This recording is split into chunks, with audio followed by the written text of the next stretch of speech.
It's coming soon! Magehunter, the diceless TTRPG. Here are some examples of the book. It has been put into layout, looking stunning. Dozens of character creation options. Super excited for all of those different things. And of course, the magic system, which allows you to customize every single spell and make your own. It's super, super cool. That is Magehunter, coming to Kickstarter soon. Details down below. It's been hailed as the greatest conversion of Dungeons & Dragons into a computer game in the history of computer games. It's also one of the most successful computer game releases of the year, and everybody is talking about it, so why shouldn't I? Well, I should, because there's something that we can learn from it, as DMs. Hello, my fellow GMs, Game Masters, Creators, Content Makers, scribes, geniuses. In other words, you. Hello, and welcome to this week's episode of How to Be a Great GM. My name is Guy, and we are talking Baldurs Gate 3. I don't know why I did it like that. We're talking about Baldurs Gate 3. We're talking about Baldurs Gate 3 specifically from the perspective of the story. And what can we, as DMs and GMs, what can we learn from the successes and the mistakes that they made throughout the game? Now, spoilers! If you haven't played the game yet and you don't want to know about the surprise twist, plot twists, twist, go away. Watch something else, okay? I have to talk about the plot twist because that's part of storytelling, and it's all about looking at the plot twist because the plot twist that happened was a little bit twisty, but then it got too twisty, and you'll see what happens. It became a little bit of a mess. Anyway, the idea is that we're going to be looking at this critically and saying where it went right, where it went wrong. Now, please bear in mind, I have only played the game for 100 hours. I have not played all of the potential storylines through. I have only played one storyline through, but I feel like that gives me enough of an insight into the narrative structure that we can look at it and we can learn from it. Now, before we go any further, please hit that like button. Yeah, the like button. You know the like button. Click it. Costs you nothing, does everything for the channel, boosts viewership and all that kind of stuff, which keeps the channel going, as well as my amazing patrons. My patrons, I have to do a big shout out to them. They have been so patient with me, so supportive, so caring. Really, it's a little bit overwhelming, to be honest with you. Support, it's just phenomenal. Thank you, patrons. Thank you. If you want to become a patron, you'll find the links in the doobly-doo down below. Right, so on with Baldurs Gate. Act number 1. No, before we get there. What was I playing? Well, I decided that the best way to see whether a game that bases itself around moral choices, ethical decisions, and the like, how a lawful good paladin would do. So I created a lawful good half-elf paladin who was going to run around and save the world and be all heroic and shiny and all that kind of sheer stuff. Well, he was shiny. He certainly had some beautiful plate armor by the end of it and was wielding a great big sword and was definitely paladin-like. Only by the end of the game, he was an oathbreaker. Yes, he was an oathbreaker. He broke his oath the first time round in Act 1, redeemed himself, broke it almost immediately again, and it was at that point that the paladin and the player went, you know what, sod this, we're going to become an oathbreaker.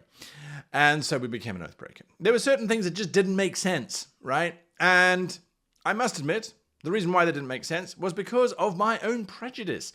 As a player, I was going, these deep gnomes are evil slave traders. Therefore, killing them would not be a bad act.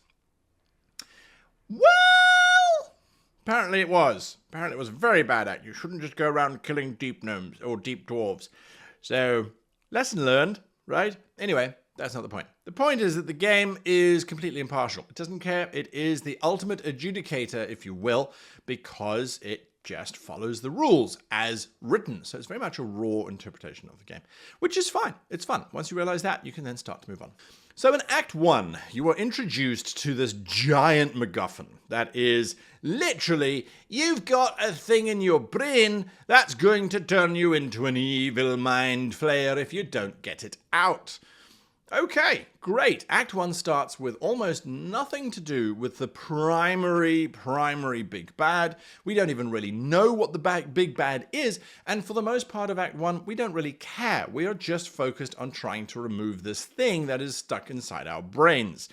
If you are susceptible or triggered by tentacles or eyeball manipulation, Baldurs Gate 3 is going to be problematic for you. The entire game revolves around your eyeball and this thing that is behind it. And it has tentacles. So, Act 1, you are chasing your own tail. You're trying to find some way of getting a cure. This is great. There are multiple opportunities, there are different paths and avenues, and this is the first learning lesson that we can take away, is that the players are never presented with this is the only way forward. You will be given multiple choices, multiple potential adventures to remove this thing from your eye. Some that appear to be obnoxious and good, some that appear to be dubious and downright weird, and some which are just fun. All right? Spoilers, and I'm not going to say this again, none of them will work because the MacGuffin remains with you all the way until the very end of the game.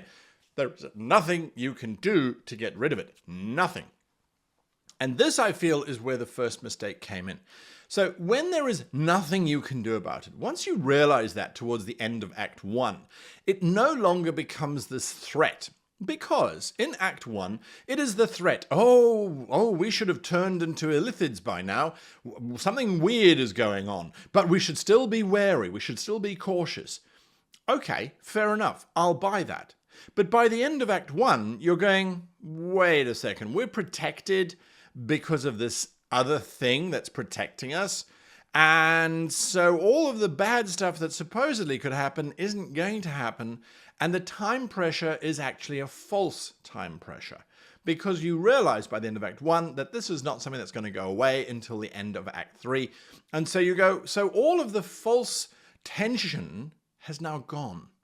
I think it would have been a much better approach to have the ability to remove these things presented to us, because the game had actually set up a much bigger threat. And it no longer needed the, there's a thing inside your brain. That was one option that they could have continued. But the other thing was that they had set up that thousands of these little tentacle things were inside people. And there was basically a mass plague that was starting to spread through, this mass infection of parasites that was slowly taking over the continent. That, for me, was a much more interesting approach. So what I feel that they should have done was given the players the opportunity of getting rid of it in Act 1. Not only would that have closed off Act 1 in a very nice and neat way, but it would have then opened up this, yes, well, you've got rid of yours, but how are you going to get rid of 100,000 of them in 100,000 different hosts scattered across the entire Sword Coast? What are you going to do? So sometimes when you are creating your narratives, you might have this MacGuffin, we've got to do this to do that. It can make sense for it to carry over the entirety of the campaign, but at the same time, you've got to look at it and see whether you are creating false tension and whether your players are aware that it's false tension, in which case, drop it immediately. Don't get stuck going, but this was the plan. No, move on. Just move on. Get rid of it, give the players a sense of accomplishment, but now replace it with something that's even bigger. And that's what Baldurs Gate effectively did, but I feel like their focus was just in the wrong place. This thing behind your head kept being we've got to get rid of it, it's da-da-da-da-da-da. And the narrator, who's the DM theoretically within the game, kept harping on the parasite twists and turns as you meet each other. It's like, yeah, we know, but it's not going to do anything to us. So basically you're wasting your air. Don't do that. Don't waste your air. Keep your air inside your lungs. Use it for something that's useful. All right. So Act 1 has multiple different plot lines that are playing out, and you can do some cool stuff, and you have the opportunity of doing good things and bad things, and that's great. Act 2... Now, Act 2 traditionally is the bulk of the adventure. Act 2 is where the player characters are on their journey to find the thing that they're looking for, they get to the thing that they're looking for, and then they realize that it isn't, and then they go on another journey. Well, Act 2 kind of smudged into Act 1 a little bit. There was a bit of journeying in Act 1, which was great. It was lovely.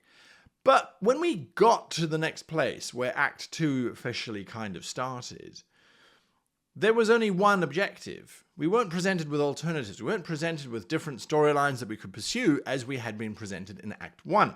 It was literally just one. Figure out how to kill the immortal evil person.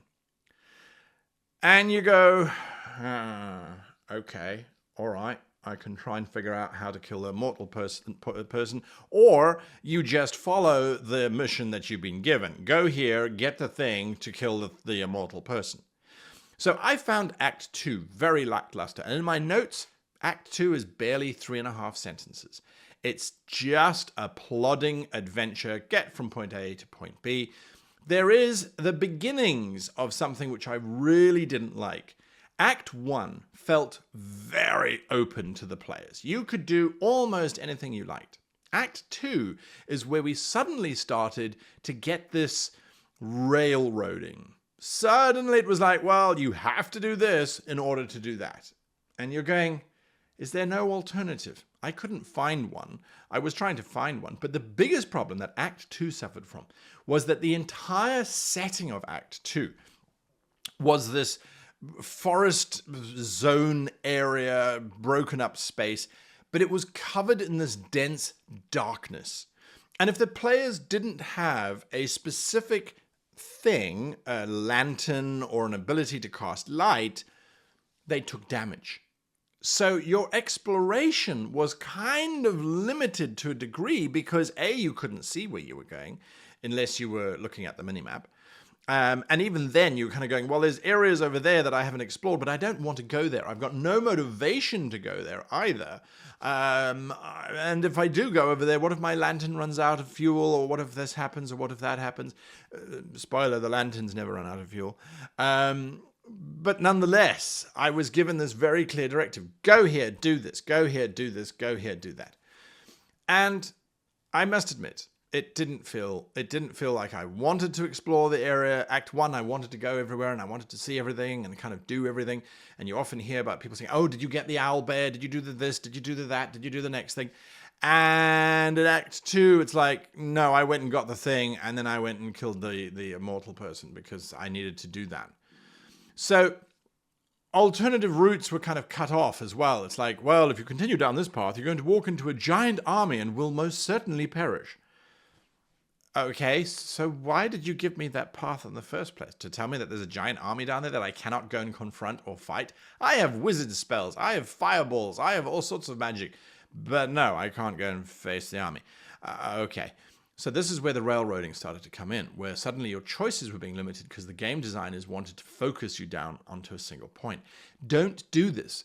As the DM, yes, you might be thoroughly encouraged to go, oh, good, my players have bought into the plot. Now we can start moving forward. And so now I'm going to focus them on my great creative genius and they will learn my power of my mind. But they can't go anywhere else because otherwise they're going to be deviating from my powerful massive organ. We don't want that, okay? Don't do that. Let them go and explore in different directions and gently move them back or move the things to where they're going. It's entirely up to you. But by railroading and forcing them to go, no, you must go here, you must do this, you must do this, you must do that, it got a bit messy. So then you get out of Act 2, and the twist at Act 2, I must admit, was really good. Because for the first act and the second, well, the first act you have no idea who the big bad is. For the second act, you're fairly convinced you know who the big bad is. And I even had players that I was talking to who were playing the game go, oh, well, yeah, I thought there was more to it, but I'm nearly at the end because I'm about to face the big bad. And I haven't even got to Baldurs Gate yet. I must admit, I'm a little bit disappointed. Well. When we do get to the big bad, we realize that there's much more going on and that what we thought was the twist, or that we thought was the end, I should say, is actually not. It's the twist. And that was perfect story writing from behalf of Baldurs Gate 3. Suddenly you go, oh, so the one thing we killed is actually just a puppet of the real thing that we need to go and kill? Okay, cool. And there's an ominous thing in the background, but that's under the control of these three things, so we just need to kill those three things, and then it's over, right? Well, that's where we get to Act 3. By the time you get to Act 3, you've fought through this shadow realm of darkness and depression and railroading. And then it's as if the game designers went, oh, we should stop railroading. And they threw everything up into the air. I will admit, there were many, many times in Act 3 where I was like, so, what should we be doing? Where should we be going? I kind of feel a little lost. And to be honest with you, I didn't ever go online to try and look and see what you should be doing. But there were times where I'd stop playing because I'd wander around the graveyard, kill some kobolds, and not really feel like I'd gone in any kind of direction. There were lots of side quests to do. Oh, we should go to the library and get the crown or get the book. That was an exercise in pure frustration. Okay, you have to try and sneak into this office. You sneak into the office, but if your characters don't have the perception, they simply can't see the thing that they're supposed to see. If it's even in the office, which is what the journal entry says. But I did all the things, but no one had the perception to pass, so we didn't get through. That, for me, is also indicative of a GM that is failing. Sure, if you've set the DC to spot the secret door at 18 and no one rolls an 18, what do? Well, you certainly don't say to the players, oh, you find nothing. You've been following this quest for the last few days, and it's a dead end. That's incredibly frustrating. What you do is once the players have all failed, as they're leaving, they bump into an NPC, or perhaps there is something that happens later on that says, oh, I can show you where that is if you let me go. It's a simple solution, and no one will bat an eyelid if that person takes them back to the room and says, here, look, you missed it because it was underneath the table. Ah, didn't look at that, did I? No. Okay, great. Continue with the quest, finish the quest, feel the satisfaction of completing the quest. So that started to happen a lot in Act 3. And then something else that started to happen in Act 3 was you were starting to be given these impossible choices. Now, I understand that the entire game was built around the premise of moral dilemmas and issues and things.